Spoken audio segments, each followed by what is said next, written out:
Бірақ біз ұятсыздық пен арсыздықты реттей алматырмыз әлі, құрметті төраға.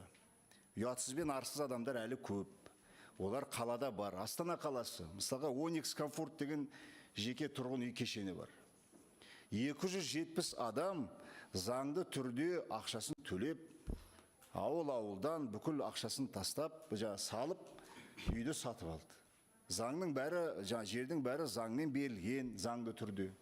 Оның мердігер компаниясы бар. Енді ол мердігер компаниясы жинайтын ақшаны жинап алды.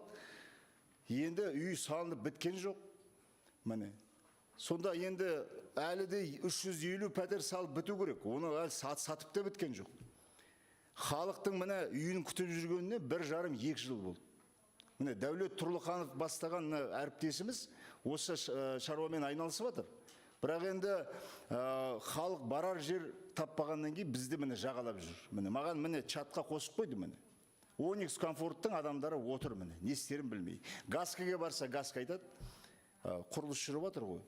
Апта сайын бейсенбі күні барады, 20 адам күректерін алады да бірдеңестер деген қимыл көрсетеді. Видимость дейді ғой. Сондай жасайды да бітті. Сонымен газ күшінде, әкімдік күшінде ол үй салынып жатыр.